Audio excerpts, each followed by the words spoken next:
Welcome to the Classical Happy Hour. I'm your host, Martin Davids. This is the show where my guests and I talk about music while enjoying a tasty beverage. Then we try to play some music together. Today's guest is Patrick Dupre Quigley. Hi, Patrick. Hey, how are you? Thanks for coming over. Hey, it's fun. It's fun to be at your place. So for my listeners that don't know you, can you tell us what you're doing for work these days? I am sort of various music directorships, and I work as a conductor primarily of music of the 18th century and 17th century. And I work with a group called Seraphic Fire in Miami, which I founded about 23 years ago, which is terrifying to say. And I am also the new incoming artistic director at Opera Lafayette, which is one of the oldest period instrument opera companies in the country, which is based in Washington, D.C. Cool. I didn't know that you were taking over there. That's great. Congratulations. Yeah. It's fun. It's fun. It's a great group. So tell me a little bit about like your education. Where did you go to school? Sure. I went to school actually not too far from here. I did my undergrad at the University of Notre Dame in South Bend, Indiana. Started out as a chemical engineer and made my way very quickly to musicology, music history, but led a number of ensembles on campus sort of from the beginning. And I'm an organist, so had been playing a lot in New Orleans. I grew up in New Orleans and playing a lot, and then got gigs simultaneously with school the whole time.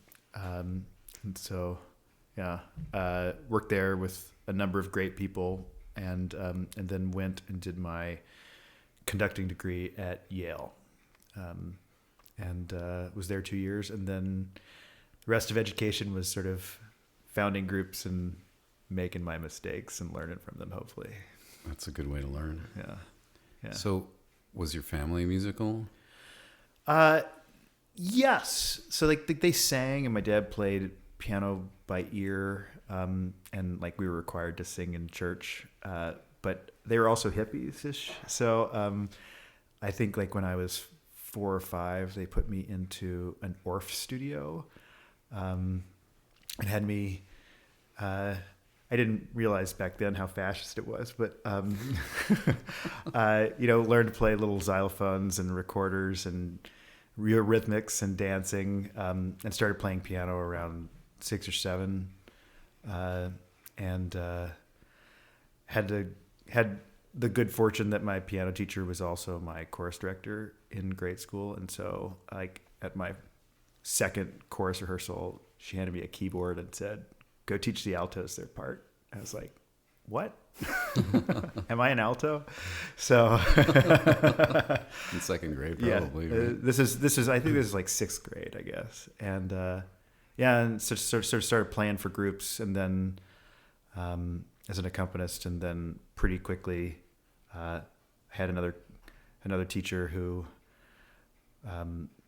knew that I started playing organ, and had me come and play a gig one morning to sub for her at a little church in New Orleans East, which was washed away by Katrina now, but little group, and had a little professional choir of people who sang in the opera chorus and who were all 40 years older than me, and I was a 13-year-old, and I played it. And then afterwards, she goes, "Did you like that?" I was like, "Yeah, it was nice." She goes, "Great, it's your job now."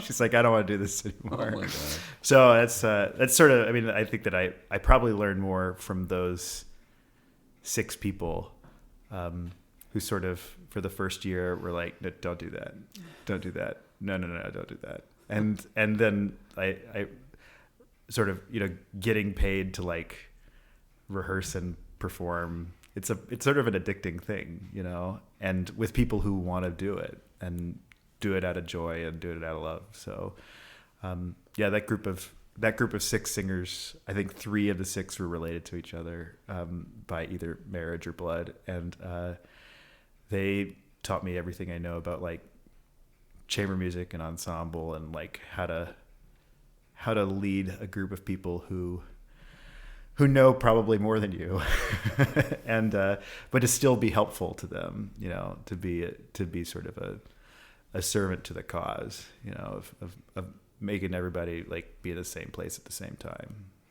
Yeah, there's nothing like the sound of like siblings singing together. Yes, right. Because their voices are always so similar. It's really incredible. Like two sisters. It's amazing. Yeah, it is. It's beautiful, and playing on just the worst instrument in the world, where like every third key didn't work. So like figuring out like how to play around terrible things, which is like, part of life. It's like things don't always work your way, and you better figure out how to make it work because someone will. So it was good. It was good. It was good training, and it was in New Orleans. So, we did some of the formal stuff, but also I played gospel and that sort of stuff too. So you weren't suspicious though, like when someone said, "This job is yours now," that there was something wrong? No, I mean, I think I was too naive to even think about that. I was just so excited to have a job.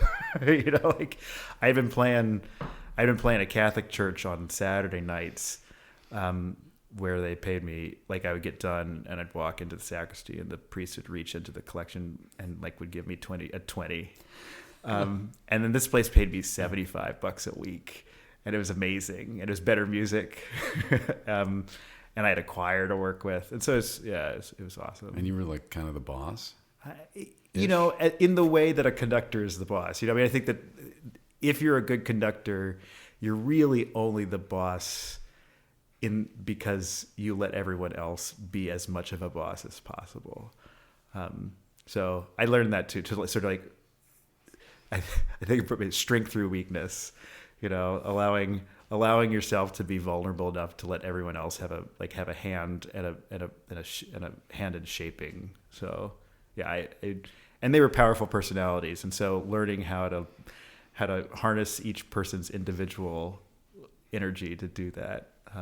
I think that's like what we do as musicians. It's like I'm only in control as much as others allow me to be in control, and we do that through just trust. I think this is all about trust. I trust you that you're doing the best that you possibly can do, and you're going to trust me that I do. And if we can establish that, then everything else is easy. But there's something that happens to human beings when they congregate to their minds. Yeah.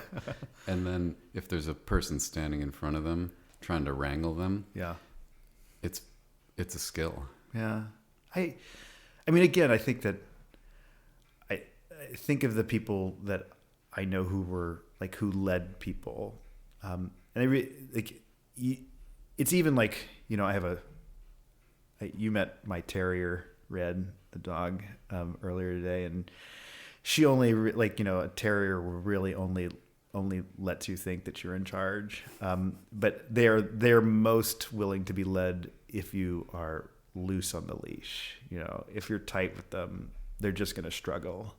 And I think that that's people too, especially artists, where like we spend our entire training with someone saying you have a individual and like unique set of skills that you are bringing to this world, and then you seat someone in orchestra, DFL, and say now you're a cog, and it's just not the way to like make music. And so trying to figure out how to not have cogs, how to have members of a ballet troupe sort of working together, where everyone is we're doing it at the same time. We're doing it at the same time because we all agree that this is the way it should be done. So coming to consensus. I think consensus is the way that the best music is made.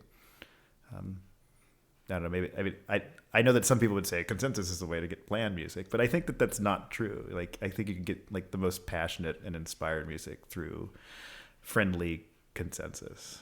Yeah, if everyone's on board with an idea, right, that's when you get it. Yeah.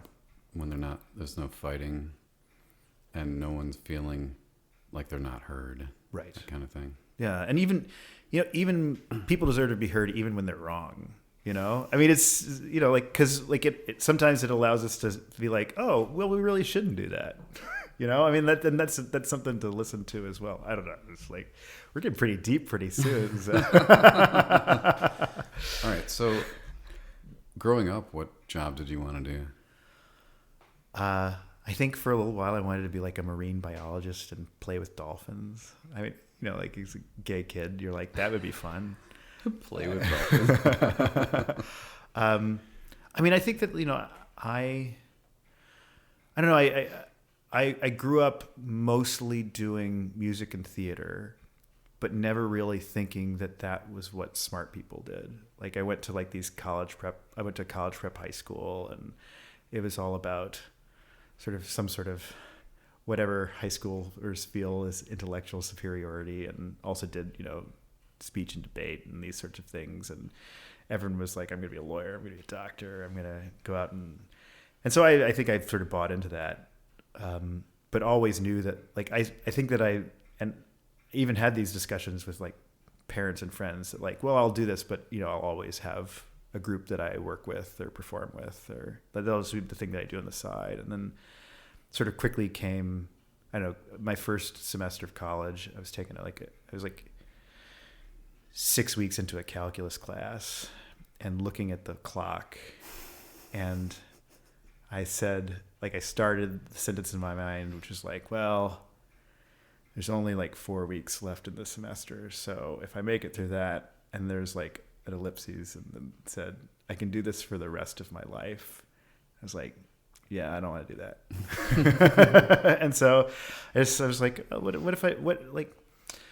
what's the worst that could happen? I could go and be a musician and do the thing that I'm already making money doing and loving and excited about, in the morning, and excited to wake up at, 6 a.m. on a Sunday and go do. And so what if I tried that and see if I could, and now I'm still doing it, and it's, I don't know, it just, when it's great, it's joyful. And when it's not great, it's better than being an engineer. So, well, do you know that? Well, I mean, for me, Yeah, I'm just, I can't speak for people who have the same passion about chemical engineering as I do for Baroque music. So. Yeah. So do you still feel that way about musicians, that they're not as smart as lawyers? And no, now that you know all the professional musicians? No, I think that there's an emotional intelligence that musicians have and that artists have that I think that, like, I sort of want to take some lawyers and like be like, all right, you're going to play handbells for a couple of days because it'll make you like a more emotionally in tune person. No, and I think that, I think that also the level of curiosity that we have about what we do, or at least a lot of us do. I mean, I'm making generalizations here, but that professional musicians, like, the rehearsal is just sort of like an opening to go and read something or to go and like search. And we always have this ability to go and learn more because, you're playing over how many hundreds of years of history. And either there's something about the music or about the lives of the people who were listening to this or existing at the same time as it. And, no, I mean, I feel embarrassed when I say that now, but like, you're an idiot when you're a junior in high school. You're a very enthusiastic idiot. You don't know anything about life. So, yeah, no, I'm impressed that your first semester in college, you figured out that you didn't want to do that. Yeah. And that you thought, this is what I want to try to do.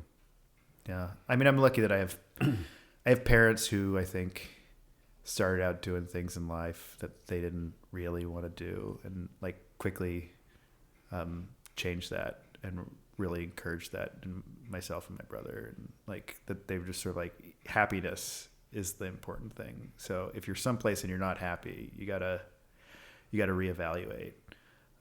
Life's not that short. No, it isn't. It is, and getting longer, so no, I mean, it is it's easy to discount happiness, that they're like, well, I'll be happy later once I get through with this, but you could be happy while you do it. So, I mean, I think that's the thing about music, at least for me, is that I really am happy when I'm doing it. I mean, there are things that like to get to the music making that sometimes don't make me happy or make me frustrated. But those are the things that make me even more happy when I'm in rehearsal. I don't know about you, but like I like a performance, but man, I love rehearsal. I just love rehearsal so much. And it's just like, it's the fun part. I don't know. What's your...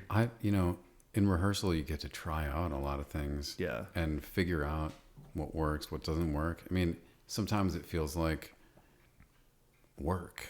Yeah. But it's not the kind of work like digging a ditch or something, Mm-hmm. It's really, you're just digging your fingers into life, Yeah.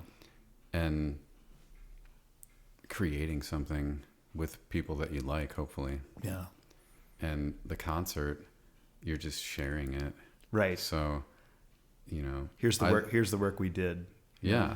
And also new things can happen in the concert too, If it's a good concert. But yeah, no, I try to enjoy all the moments. But yeah, rehearsal's great. Nice. Concerts are great. Sometimes admin, not as great. Not as great. But someone's got to do it. Yeah. Yeah. And it makes you, I do think that not every person who performs does admin.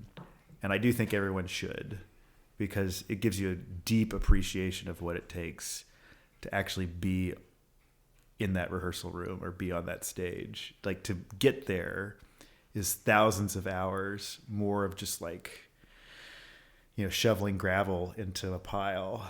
But then you have this beautiful pile on which you can perform. So yeah, anyone that talks about gatekeepers, like they're not the people that founded something. yeah, They're the ones that want to just latch on to something that somebody else built. yeah, that is true. That is true. There's no one stopping you. You can just go build something. Yeah. It's a free landscape, Mm-hmm. and everything that's out there was built by somebody, usually mainly one person. Yeah. Yeah. Which is, it's, the building is the tiring part, but the building is absolutely worthwhile. It is not nearly as fun as rehearsal. Yeah. So how did you become a conductor? Just getting thrown into that church job? Yeah.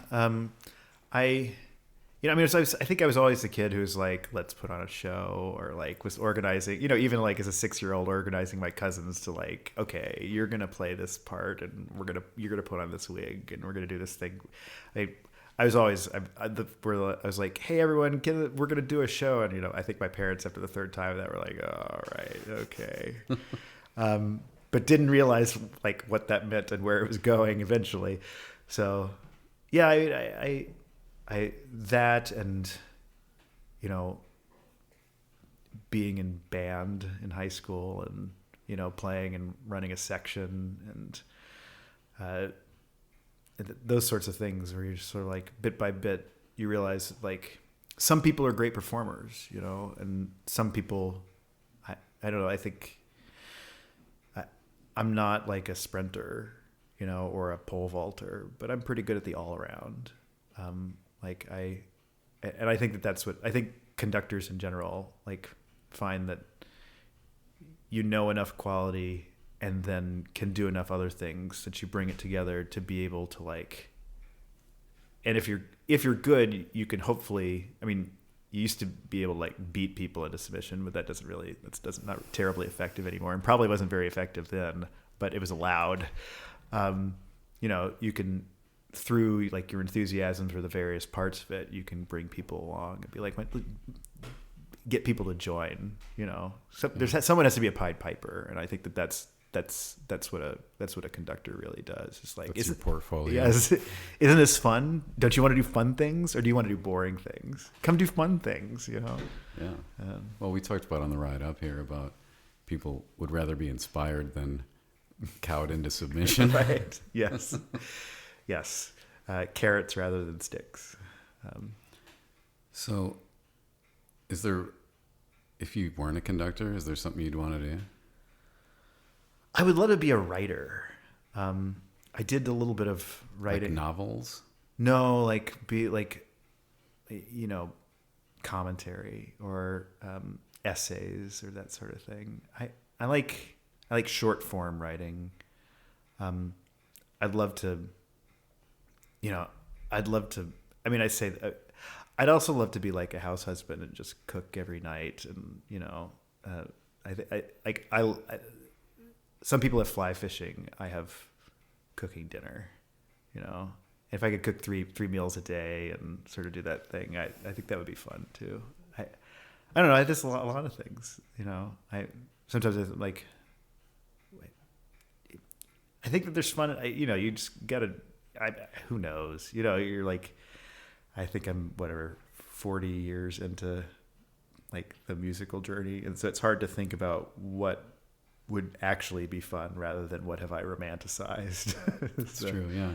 Well, like with cooking, being a professional chef's a lot different from being a house husband chef. Right. No, I make dinner. I don't make cuisine. So yeah. But or like just making burgers or whatever it is day after day. Yeah. That's hard work, and also you're making them for people that you don't really care about.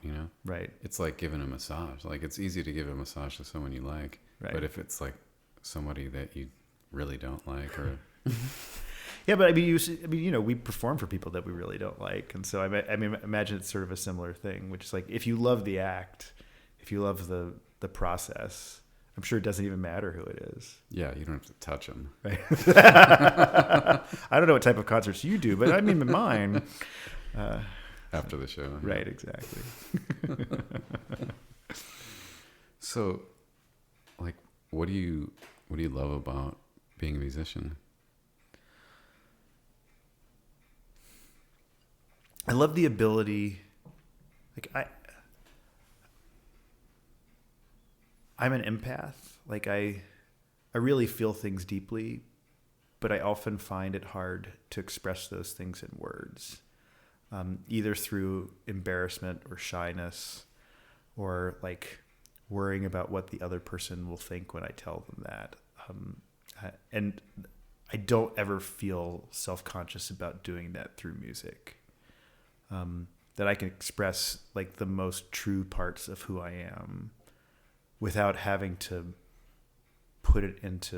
without having to use like a vocabulary. And I think that's like, I don't know, from as like a emotional person who has had to like rein it in, by myself, like I'll cry at a commercial, but like, in front of people, you can't cry in rehearsal. Like that's the, that's the only rule, I think, is don't cry. I've seen it violated in a concert. Yeah. I mean, and I, I think about performances. I mean, we were talking about the B minor mass earlier, and I remember my first performance of it, and it was all with people who had never performed it before, who were professional musicians at the very beginnings of their career. And I remember getting to the Dona Nobis Pacem at the end, and like each beat, I lost less feeling in my hands and then in my toes, and then realized that like I was starting to cry. Because it was just like, it's this overwhelming thing. Because you rehearse and you're like, no, this, and can we have more of that? And then it was just happening. And I looked over to the flute section, and they were all crying. And I like looked over to the violins, and they were crying. And people in the chorus were like just trying to keep it together. And I'm like, how does someone write this? And clearly, I mean, it's at the end. It's meant to be this like catharsis. It is a catharsis, but that it affects people who are unaffected at times by stuff. And it, was it the best performance ever? I don't know. I don't even remember, like, except for the fact that like that I was so moved by D major, that you're just like sitting there and you're like, how can this get any better? And it just continues to get better and more, just deeper and deeper into your soul and into your heart. And like, those are the moments where it just sneaks up on you. I mean, that's, like I mean, I worship Bach, you know, like because you never just, you're like, well, what if we stress this note instead of this one? It's like, it's a different piece. It's like but you can't break it. And like, that's the sort of thing. That's why I love being a musician, because you don't know when it's going to come. You never know what the tune is or what the piece is. It's just going to, like, where you are, and you are finally open enough to hear the fullness of rhetoric of that piece that sort of just says, this is where you are now. And like, which is a really humbling thing, I think, you know. Yeah, it can touch you in ways that nothing else can. Yeah. And it almost doesn't matter how technically good the performance is. If you're in that room, yeah, and with the energy that you're feeling, you almost don't even want to hear the recording later. Yeah. It doesn't matter. No, it doesn't. No, I mean, and that's true, which is that sometimes it happens. You know, I can think of a few performances where it was both the greatest moment and it was a great recording, but that doesn't always happen, because sometimes you give more, like, you know, things break because you're giving so much, and so you know, there's imperfections, but those imperfections are like a statement of what's going on, of like, this was so powerful for me that my voice broke, or I stopped playing, or I, you know, press a little too hard. Yeah, it's a little scratchy, or something. Yeah. Or like, you hear members of the audience who are like weeping, or like having a moment, or saying things, you know. Certainly, you know, in those great moments, you all hear people like, oh my God, people having exclamations. It's like church, you know. They're doing so well. I mean, so it's like, you know, like there's that great pause before the last 3 bars of the end of Messiah and the Amen. And that's when you hear like the most truth about how your performance is going, because you have that like dominant chord, and you're like there, and then you cut off, and all, you know, sometimes it's silence, but often it's like, oh my God, they're doing so well. And you're like, because they've been having this conversation through this, and you're like, oh, I guess this was good. But you hear truth in like grand pauses often. Do you have any advice for young musicians? Yeah. I mean, I think that like, you should enjoy every moment of it, and that the plateaus are long. That like, you'll get a place and you'll stay there for a good bit of time, and you have one of 2 choices, which is to like enjoy the plateau and just realize that something more will happen. You know, you got to practice, you got to keep working at it, but like, it's not incremental. There's nothing incremental about like success in music. It's almost all breakthroughs, and breakthroughs often happen sometimes after short plateaus, but often after long plateaus. And so to not get frustrated with the plateaus, but rather to be like, okay, I'm here, and like the next place is going to be cool too, and I'll probably be there for a long time too. Also, that I think that like when we're young, and I'm still youngish, but not young anymore, that you really think that like, why am I not like at the top of this? Why are these old people like in front of me? And when you get there, you realize that like experience, like just having done it before, is something that you don't walk out of school knowing. Like, you actually have to put in the time, because that experience is the thing that allows you to go deeper into the art, but also when bad things happen in concerts, to be able to not be like, wow. And we've all been there, you know, so like true. When someone's, you know, like when a soloist skips 17 pages, or, you know, where you're like, and if you're doing it the first time, you're gonna be like, what, you know, like it's an emotional and scary thing. Whereas, you know, you've done this for 10, 15, 20 years. You're just like, it happens. Like, Or if they're just one measure off, you just go to skip ahead. Yeah. We all go with.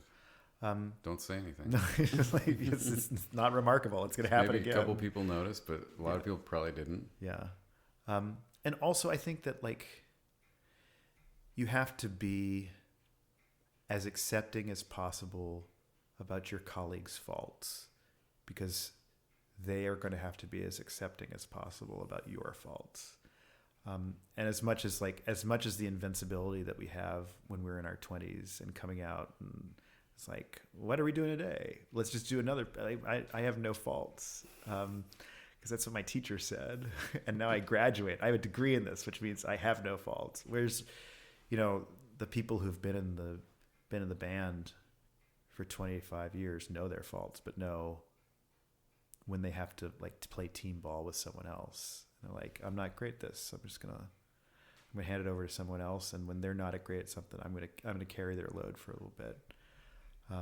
That's all teamwork, and it's also a war of attrition. The longer you're there, and but like the cooler things you get to do if you can stick around. And so, some people, I mean, you probably have colleagues that they left when they were young because they were impatient. And impatience is probably the most detrimental thing. And we all have it, but it's the most detrimental emotion for a musician.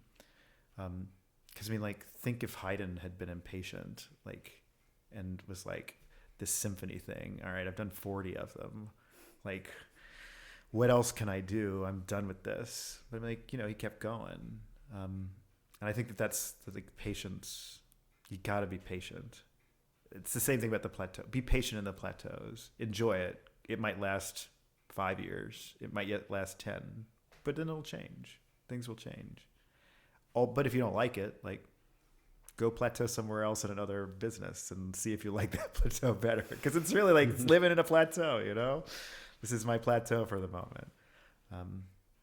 Yeah, you have to be able to sit in your life and get through it, Yeah, yeah.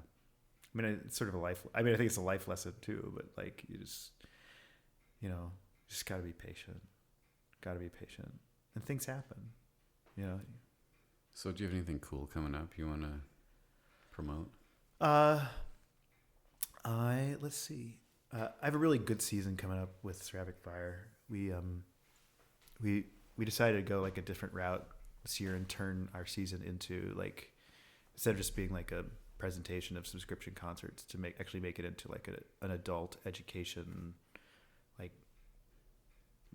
package. So it's called Music History 101, and we're replacing, so it's sort of 50-50 standard composers and 50% people you've never heard of, for whatever reason. Is that all on the same show or on different shows? On different shows. So we're classifying them into various periods, and then we've brought in a number of musicologists who are over the course of the season for each program has its own musicologist associated with it. Like a pre-concert talk kind of thing? Yeah, but trying to make that a little bit more. So 3 weeks before the show, we'll do a panel lecture, and that will with the musicologists and some of the performers, and that'll turn into our podcast. And they're writing a 1,500 word article for our our big magazine that goes out at the beginning of the month, and then they'll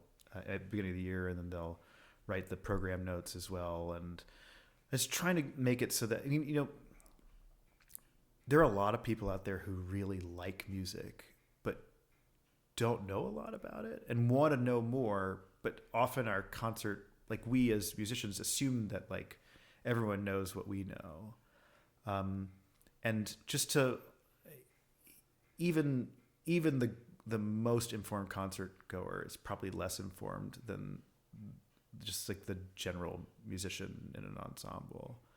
And so just giving them a way in, and it's been we've had really great success so far with with sales this year. People are just really sort of eating it up, and just like the ability to like, it's not just a concert, it's like an educational experience, and you can continue to learn throughout our lives. I'm making a few big debuts this year. I'm conducting the St. Paul Chamber Orchestra for the first time, and the St. Louis Symphony for the first time. And I love those groups. Like, those are sort of legendary, at least in my listening and concert attendance and that sort of stuff. So like, I feel really lucky about that, and to go do music that I love with them. So awesome. Yeah.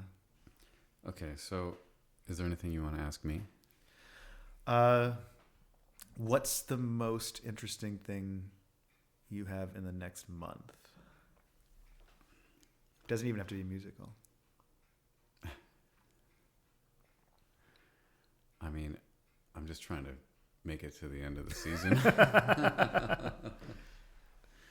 When we finish our show Monday night, I have a 5 a.m. flight Tuesday morning to go to Denver to play like these new orchestral arrangements of the Goldberg variations. Okay. So we're going to play a couple shows and then record that. Oh, nice.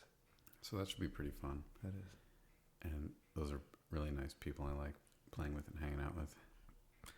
And by the way, I thought of actually the most important thing that I'm doing in the next year, and like, just because I've been looking at it like up against it, but I'm working on this.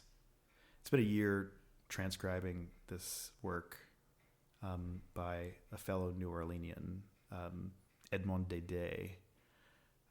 He was a fourth generation free person of color who was born in New Orleans in 1827, and was a violin virtuoso.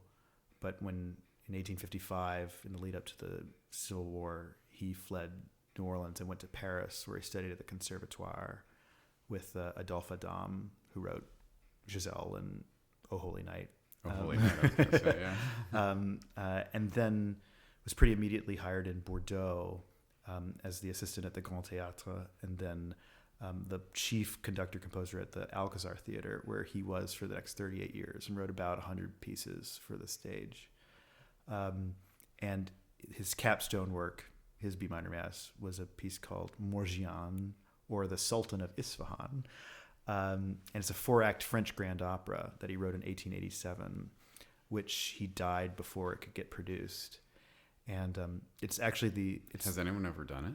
No, Really? The score went lost for more than 100 years. It was rediscovered in the Harvard Library. They had it for a while, but no one knew that it was there. It was rediscovered in 2010. So I've been spending with a team of engravers. It's a 600-page handwritten score, putting together this French grand opera. And written in 1887, it's the oldest known complete opera by a Black American. It's a remarkable piece of music. The music is arresting. It quotes everyone that he was listening to, Strauss and Beethoven. Beethoven Violin Concerto shows up in the cello line of one of the entr'actes, and but it sort of has three big elements, which is sort of like the French grand opera gestalt of the day, and then military band music, because his dad was a military band conductor, and then sort of a really sort of the vernacular of Southern Americana.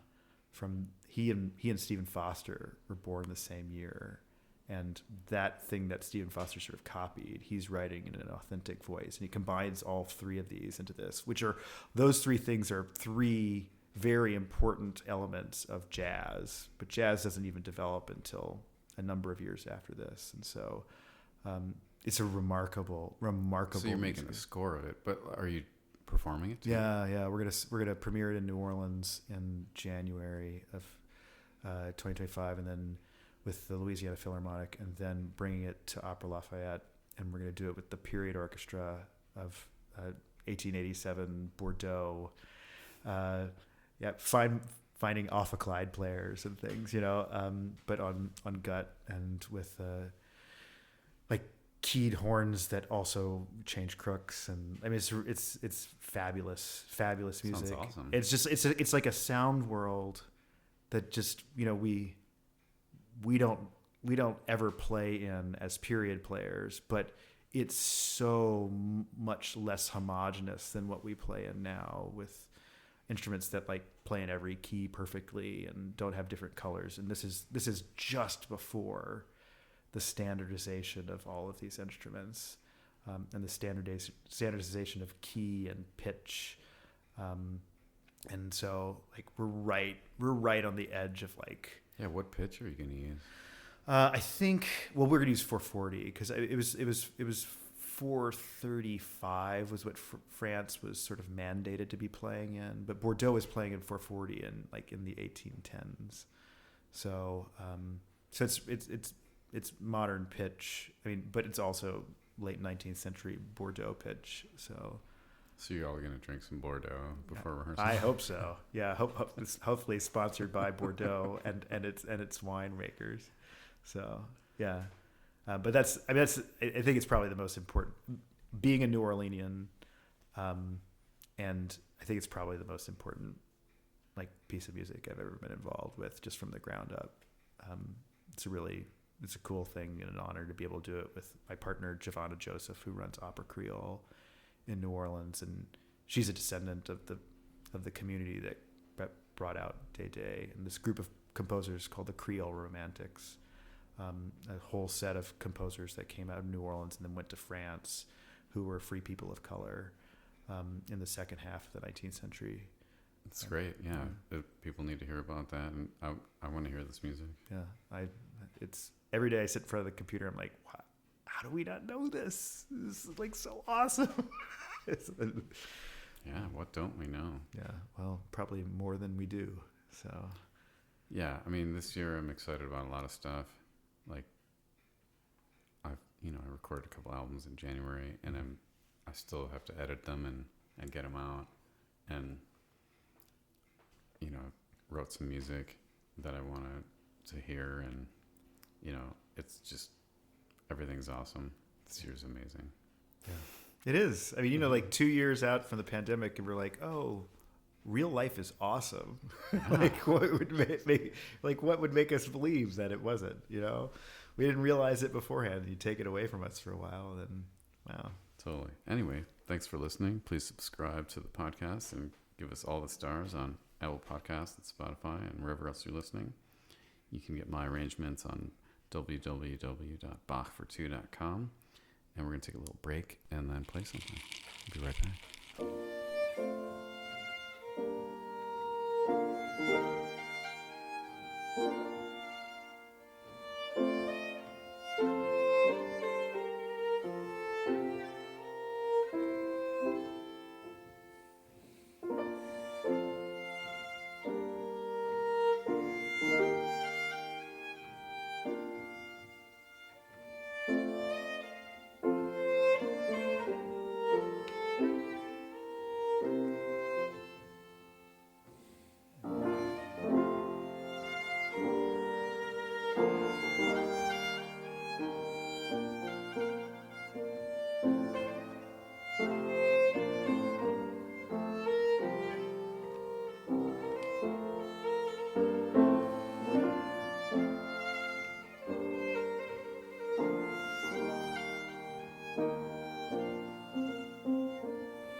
way. It's the best, you know. Like,